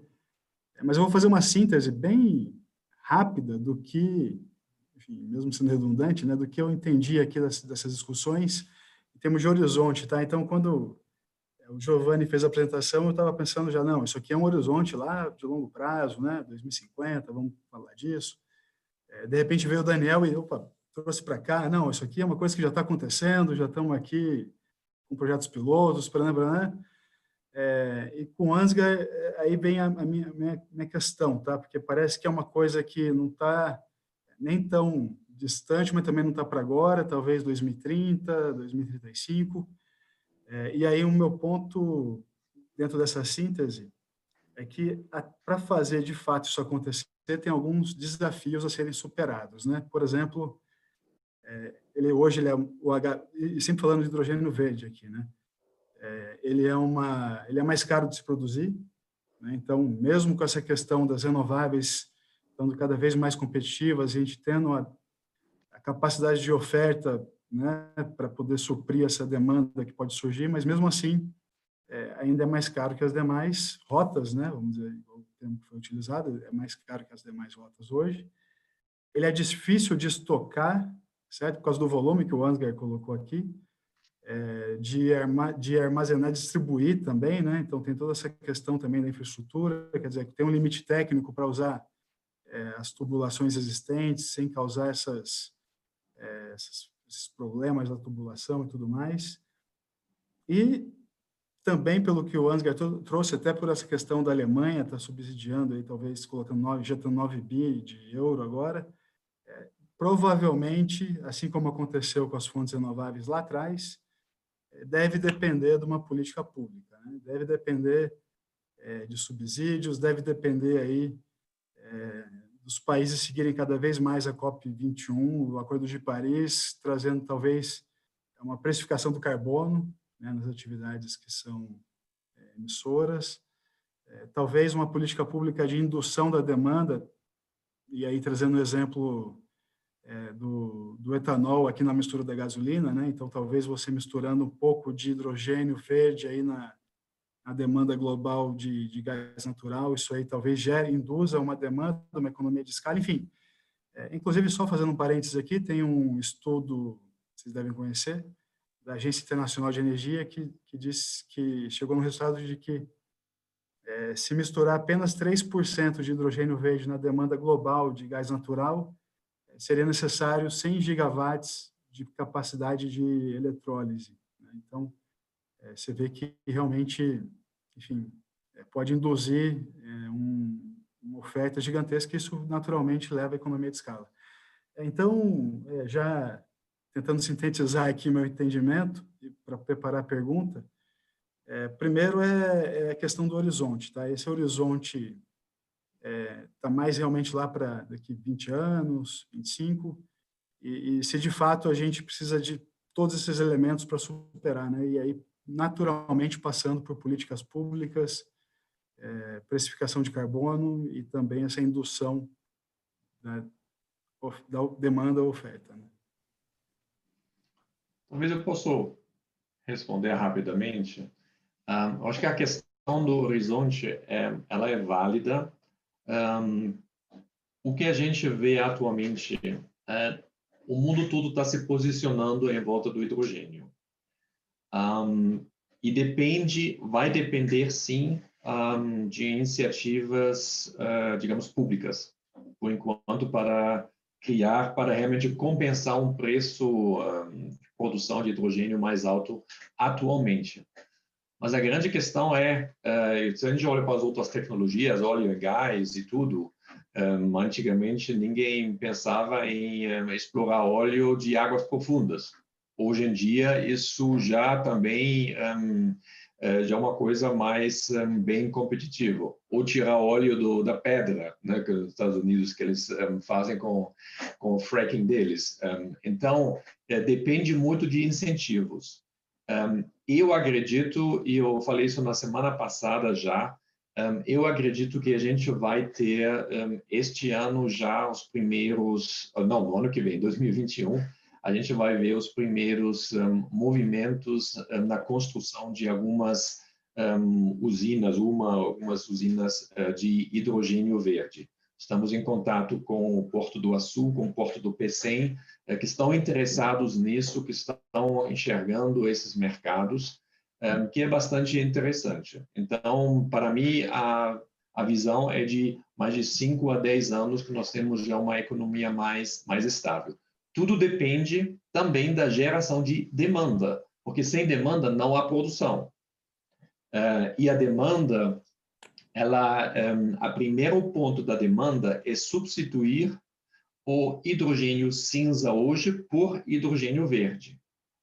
E aqui tem um fato bastante interessante, porque, por exemplo, na criação no Brasil de fertilizantes, a gente usa, na verdade, a gente importa fertilizantes, a gente importa amônia, porque o hidrogênio cinza que é usado para isso é muito caro.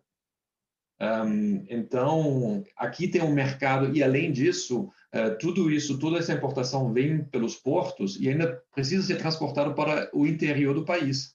Então, existe um grande mercado através de geração isoladas, digamos, em pequenas, menores quantidades, de abastecer a indústria de fertilizantes, que é o quarto maior do mundo, para gerar uma economia, e eu acredito que isso pode se calcular num business case rapidamente. Então, a gente só precisa realmente olhar para esses pontos, para cada parte da indústria, e como a gente consegue gerar a demanda. Obviamente, a gente não vai, no ano que vem, já substituir a frota toda de carros por carros elétricos ou carros de hidrogênio. Mas por que não começar em algumas cidades com ônibus? Por que não começar em algumas... Então, esses movimentos precisam acontecer. E, obviamente, que os países que estão investindo dinheiro que vem de fora, eles também querem ver um movimento nacional de transformação de hidrogênio, de uma economia de hidrogênio. Não pode ser assim que a gente vai investir tudo numa economia, numa exportação, e internamente a gente vai continuar tudo como faz. Então, existe tudo um movimento que está começando.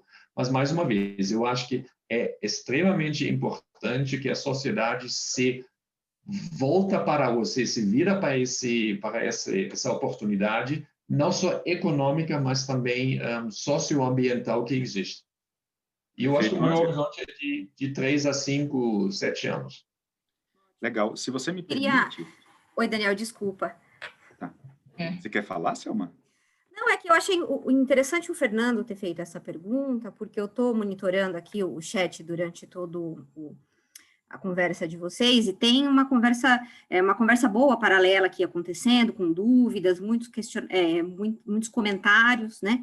Então, eu vou resumir tudo aqui, para emendar na pergunta do Fernando e do Ansgar, porque eu acho que é uma resposta que vai vir de vocês três, né? Que é o seguinte, muito da discussão aqui paralela se refere a: é competitivo? É viável o transporte disso? Não pode, né, usando uma expressão aqui que a gente usa no dia a dia, não pode ficar mais caro o molho que o frango? São essas perguntas que estão aparecendo aqui no chat, eu queria jogar para vocês, e tudo gira em torno de competitividade e de viabilidade dessas ideias. Então, não é uma pergunta direta, porque são muitas perguntas, mas todas elas estão girando em cima dessas questões. Selma, posso acrescentar?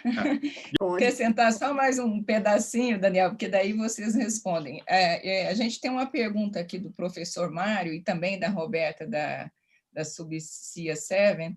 A Roberta pergunta o seguinte: nós podemos pensar em fazer eólica offshore, produzir hidrogênio e exportar isso? E o professor Mário pergunta mais ou menos a mesma coisa também. Será que nós podemos pensar nessa exportação do hidrogênio? Seríamos competitivos para isso, né?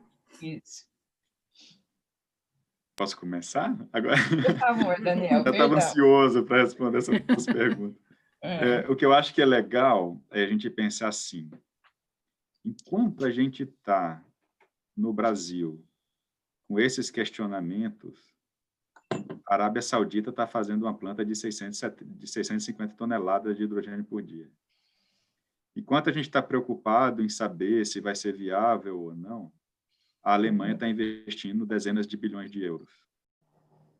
às vezes eu fico preocupado com a intelectualidade brasileira, né? Porque a gente se acha mais inteligente do que todo mundo, né? Então, o governo de país X não é inteligente porque está investindo no hidrogênio, o empresário tal está investindo bilhões e eu sou mais esperto, não estou investindo no hidrogênio. Então, é um cuidado que a gente tem que ter isso, tá? Isso não é assim da noite para o dia. Só eu, que sou um jovem engenheiro, já trabalho há 17 anos nisso. O que eu gostaria de incentivar nessa nossa conversa aqui é o seguinte: eu concordo plenamente com as visões do Ansgar e do Giovanni, né? Existe uma necessidade de visão de médio e longo prazo, perfeito. Eu só queria que o nosso debate, meu incentivo é nesse sentido. O nosso debate tem que parar de começar de ser, olha, mas isso daí causa fragilidade no metal, mas não sei o quê. Isso, e tecnologicamente falando, quando eu falo assim, Fernando, está pronto para hoje, eu estou falando especificamente da tecnologia. Tá? Então, tecnologicamente, é viável, é factível, tecnologicamente. Economicamente, depende de todos os pontos que o Ansgar muito bem ressaltou e todos os pontos que o Giovanni muito bem ressaltou. Agora, eu vou incentivar, Elbia e Fernando, aqui um outro pensamento. O meu doutorado é em planejamento energético, então eu vou falar um pouco mais agora com a visão de planejador energético do que de empresário. Lá atrás, quando a gente começou a trabalhar a Hytron, começou a trabalhar com geração solar fotovoltaica, o João Carlos, que é meu sócio, ele trabalhou com 2 módulos da Siemens, instalado em cima do laboratório de hidrogênio da Unicamp. Em 2003, nós fizemos uma planta de 7,5 kW-pico. No laboratório de hidrogênio da Unicamp, era a maior planta que tinha de geração solar fotovoltaica no Brasil.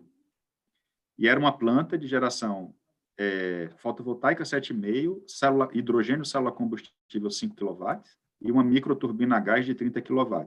Esse foi um projeto da Unicamp, Hytron, CPFL e Lactec, que gerou todas as regras de conexão à rede da CPFL em geração distribuída.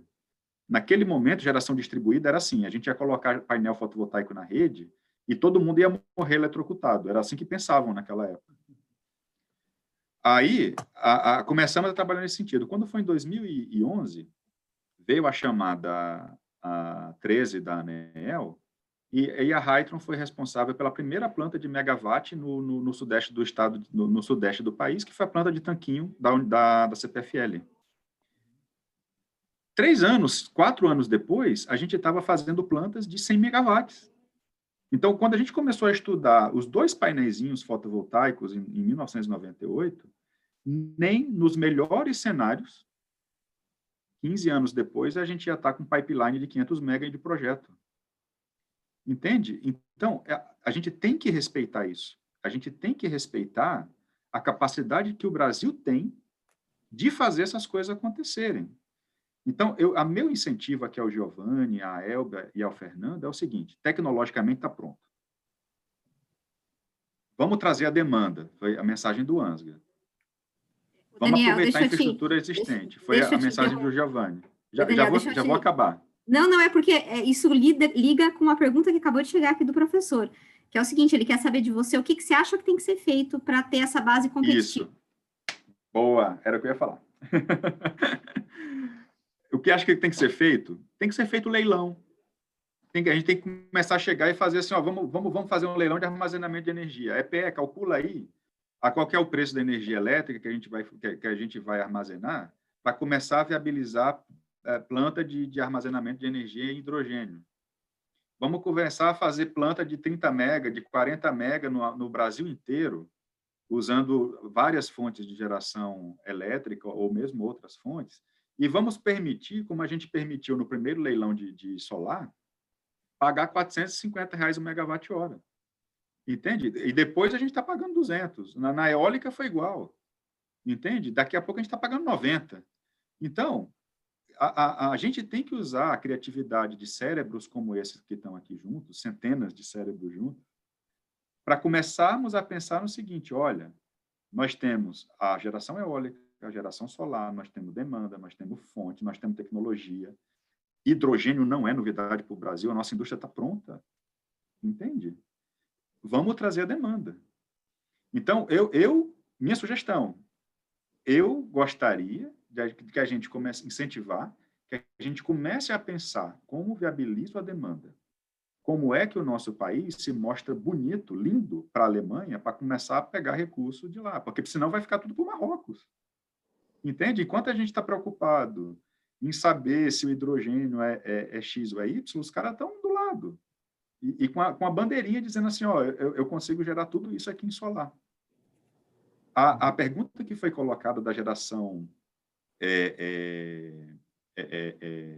offshore, ela é excelente, porque se a gente fizer a conta, vai valer mais a pena fazer a eólica para vender hidrogênio do que fazer a eólica para vender eletricidade. E é mais viável, não é nem que seja mais viável, o mercado paga mais caro pelo hidrogênio gerado do que pela eletricidade. E a gente está falando das mesmas expertises. A expertise da eólica é o quê? Gerar eletricidade eólica. Entende? Então, a gente não está falando de mudar o core business mental das pessoas que estão ligadas à eólica. A gente só está dizendo o seguinte, olha, partindo da eólica, indo para o hidrogênio, você pode fazer várias coisas além de produzir eletricidade. Produzir eletricidade, claro, é óbvio. Onde que vai ter eletricidade com valor para o hidrogênio? No curto prazo, é backup. No curto prazo, eu vou armazenar energia hoje para usá-la daqui a um mês. O grande diferencial do hidrogênio para bateria na geração elétrica se eu tenho bateria, eu tenho 1 megawatt de potência, eu tenho 1 megawatt-hora de energia. Necessariamente, se eu quero passar para 2 megawatt-hora de energia na bateria, eu tenho que aumentar a minha potência, eu tenho que aumentar a química em bateria dentro do meu sistema. Quando eu estou falando de hidrogênio, eu separo potência, despacho, de armazenamento de energia. Então, por exemplo, se eu tenho uma turbina de 1 mega e eu tenho um tanque que armazena 1 megawatt-hora de hidrogênio, eu quero transformar a minha energia em 10 megawatt-hora, eu vou colocar 10 tanques. Eu não preciso mexer na turbina. Eu separo o quanto eu tenho de energia armazenado do quanto eu posso despachar. Basicamente é isso. Entende? Então, e o hidrogênio ele vai ser competitivo com a bateria quando eu armazeno hoje e uso daqui a 6 meses. Eu armazeno hoje e uso daqui a 15 dias. Entende? E o nosso país tem sazonalidade. Um dos pontos onde o hidrogênio eletrolítico está sendo mais interessante é para regular a qualidade da energia elétrica na rede a partir de fontes intermitentes como a solar e a eólica. Então, ele atua como se fosse um capacitor no sistema elétrico, só que ele não é uma resistência elétrica que ele vai aquecer água. Ele armazena hidrogênio, que tem valor energético. Entende? Então, a gente tem que fazer, abrir a nossa cabeça. Essa é a minha sugestão. A gente tem que parar de pensar no básico, a gente tem que parar de pensar se é viável tecnicamente, e a gente tem que começar a pensar como é que a gente faz negócio com isso. E usando todo o range que a gente pode usar o hidrogênio. Essa é a minha mensagem. Tem uma pergunta aqui, um questionamento, na verdade, do professor Mário, professor Mário é bastante conhecido da gente por causa de offshore, né? Lá da UFRN. Mas ele está contando aqui também que ele está orientando doutorados e mestrandos também em hidrogênio verde. E está pedindo para a gente fazer um comentário sobre o casamento de eólica offshore e hidrogênio verde, né? Que, na opinião dele, o hidrogênio verde faz bem para a eólica offshore e vice-versa. Então, tem um pedido aqui de comentar um pouco mais sobre isso também.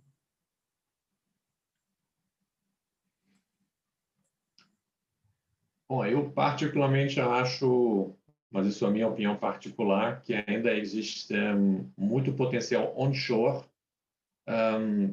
também para a geração de energia de hidrogênio verde, que a gente talvez é mais fácil para focar, porque um projeto de offshore leva bem mais tempo para construir do que uma usina onshore. Eu não estou negando a capacidade offshore e a beleza que o projeto tem, mas se a gente pensa já em horizonte e horizontes para a geração, talvez uma capacidade onshore é mais fácil de criar do que offshore. O Daniel falou sobre, você estava falando também sobre essa parte de tem que ser economicamente viável. Queria trazer um ponto que está atualmente, contar uma interna, mas a gente está aqui entre a gente, o que está sendo discutido atualmente na Alemanha no nível governamental lá. Está sendo discutido uma forma de financiamento que a gente chama de OPEX. Na verdade, para o governo, para a Alemanha fomentar essa formação de hidrogênio verde, e eles sabem que existe uma diferença de preço hoje entre a produção e o consumo, exatamente nessa diferença, o governo alemão está pensando em investir esses 2 bilhões, por exemplo, para realmente fazer esse negócio economicamente viável. Ele está pensando em fazer, através de leilões, as pessoas, as empresas, consórcios podem se candidatar para produzir, oferecer hidrogênio verde para o mercado, por exemplo, na Alemanha, e existe um leilão de demanda ou leilão de produção, de oferta, e a diferença de preço durante 10 a 15 anos pode ser financiado através do governo alemão. Então, isso garante que não há uma distorção entre demanda e produção. Eu acho que é muito importante, e ao longo dos 10 a 15 anos, o preço com certeza vai cair e vai gerar um lucro para a empresa. Então, isso são formas de financiamento que, digamos, os governos estão pensando para fomentar essa economia de hidrogênio verde, que eu acho bastante interessante também para o Brasil. Ainda está em discussão, estou trazendo aqui só um ponto de discussão, se isso realmente é a melhor forma, mas eu acho que eles estão de olho realmente em viabilizar a produção de hidrogênio verde.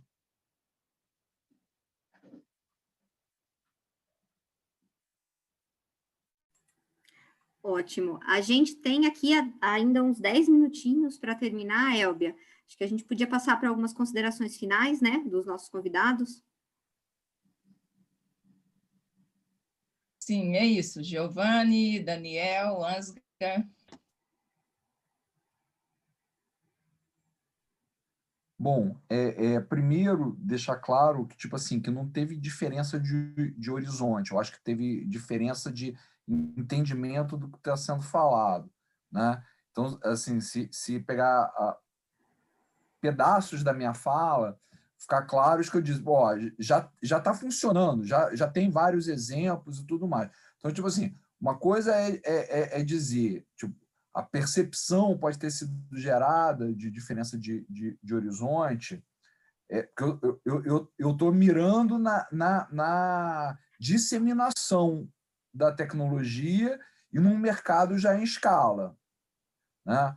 E aí, indo mais concretamente, a discussão hoje que se coloca no mercado internacional você tem assim, e claro, de novo, a gente está falando de médias, né? Então, em geral, você vai ter aí o hidrogênio cinza de $1 a $2 o quilo, e o hidrogênio verde de 3 a 7 vezes mais do que isso. No entanto, você vai ter projetos específicos onde o hidrogênio verde já vai ser competitivo. Depende de como é que você encaixa. Eu acho que o ponto principal é se fazer um desenho de mercado onde você consiga catalisar todas essas coisas. Porque demanda, de novo, acho que o Ansgar mencionou, você tem hoje a importação de fertilizantes no Brasil é cerca de 90%, em 2 plantas que vão voltar em março do ano que vem, mas era 80% quando essas plantas estavam funcionando. Então, tipo assim, tem espaço para entrar. A questão é como é que você faz o arranjo, né, de desenho de mercado para que a gente consiga desenvolver modelos de negócio que tornem esses processos competitivos. Aí passa por N situações de questão de tributação, qual o segmento de mercado mais adequado, porque uma coisa, eu acho que o Daniel botou isso muito bem, uma coisa, vou comparar uma geração elétrica a hidrogênio com uma geração elétrica de baixíssimo custo. Não vai entrar. No entanto, hoje, né? No entanto, se você colocar no ponto que a demanda coloca de armazenamento de energia, aí você está mudando o custo de oportunidade. Da mesma forma, se você bota o hidrogênio para competir com combustíveis mais caros, um diesel de baixo teor de enxofre, se você vê o processo, que a gente está em curso com isso também, de valoração dos atributos ambientais na MP 998. Então, você tem um conjunto de circunstâncias, né, de desenhos de mercado que estão se falando e que vão gerar os condicionantes para, eu não diria nem a criação da demanda, eu diria a revelação da demanda. Porque disso que a gente está falando. Essas demandas estão sendo atingidas por outras formas. Então, a questão é como é que você coloca o modelo de negócio, quer dizer, um desenho de mercado que permita criar uma série de desenhos de negócio que desenvolva competitivamente esse mercado. É claro que política pública vai ter o seu papel também, mas a gente também tem que ter claro que a gente não está numa situação como a Alemanha, então a gente não vai ter um pacote nessa magnitude para cobrir a diferença. Agora, com as parcerias com o governo alemão, por exemplo, com isso, a parte dos 2 bilhões de euros que estão para financiar parceiros, isso o Brasil é candidatíssimo a isso e está trabalhando para ser um parceiro prioritário da Alemanha nesse segmento. Então, acho que, bom, como a gente já está no encerramento, acho que a gente vai ter que deixar outras questões para depois, mas para outras oportunidades, mas tem várias coisas que já estão na mesa do ponto de vista de políticas públicas, que se o desenho de mercado conversar entre si, você gera já uma série de oportunidades competitivas de negócio. Então, eu acho que esse é o recado final, a gente trabalhar de forma a revelar esses potenciais. E, claro, desenvolver e criar novos mercados também. E aí, a depender dessa coisa toda, e aí há estimativas de redução de até 50% de custo do hidrogênio verde até 2030, tem alguns stakeholders apostando nisso.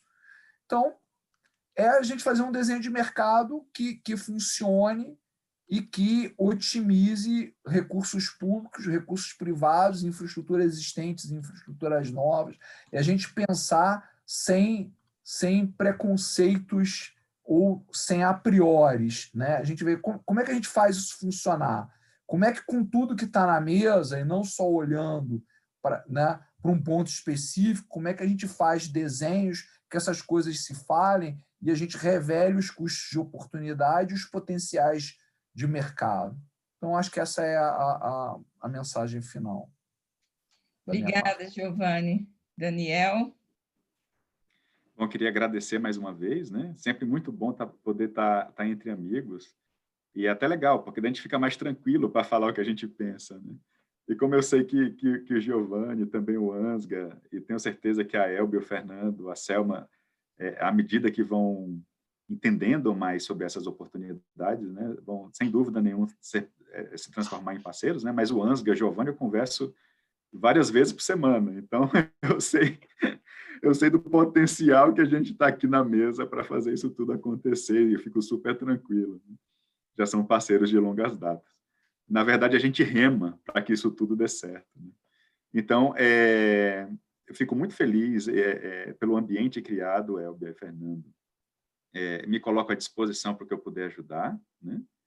E quero passar, de fato, essa mensagem de otimismo, né? Que se a gente quer chegar em algo daqui a 10 anos, a gente tem que começar a fazer hoje, como o Giovanni muito bem colocou, né? Então, meu incentivo é nesse sentido, né? Temos a faca e o queijo na mão. Muito obrigado, fico à disposição do que for necessário. Obrigada, Daniel, muito animador. Ansgar. Pois é, eu acho que essas discussões são muito ricas, né? Quando a gente parte pelo princípio que a gente concorda a discordar, aí a gente começa a gerar realmente essas discussões mesmo que levam à frente. Eu acho que nessa discussão de hidrogênio verde, a gente está hoje num ponto onde a gente não sabe exatamente como vai ser, como nós vamos fazer esse futuro, principalmente aqui no Brasil. Então, tem muitas verdades, tem muitas discussões que precisam ainda ser discutidos. E eu acho que um evento como esse, que eu fico muito feliz de poder participar, realmente faz parte dessa discussão de formação de opinião. Aqui no chat também, eu acho que tem muitas coisas interessantes que a gente podia ver.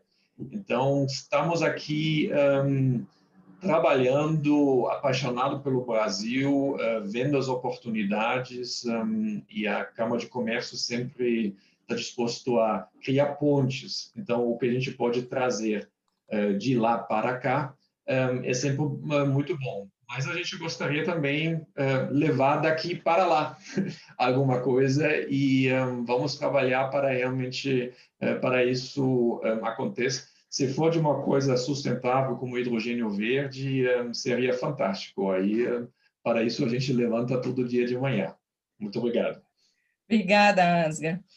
Fernando, se você quiser encerrar, sei que você também está com...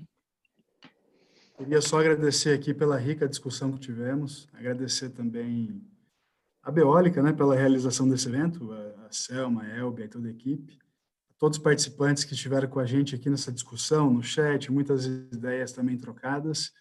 E deixar só um recado aqui, com a fala do Daniel, de que a gente está remando na mesma direção, sem dúvida nenhuma. Então, conte com a gente aqui também. Muito obrigado a todos.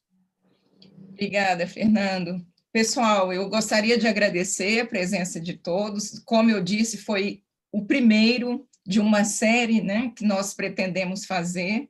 Nós vimos que é isso que precisamos, tivemos a presença aqui de cerca de 90 pessoas na nossa webinar. A gente pretende fazer outras discussões e podcast, como eu mencionei. Foi muito rico para nós, nós temos aqui talvez mais umas 20 perguntas para fazer, e vamos deixar para a próxima. Então, agradeço a todos, agradeço a Selma pelo apoio e a todos da Beólica por proporcionar esse evento, e vamos nos ver em breve. Um grande abraço a todos. Boa tarde. Boa tarde. Tchau, tchau. Tchau, tchau. Tchau.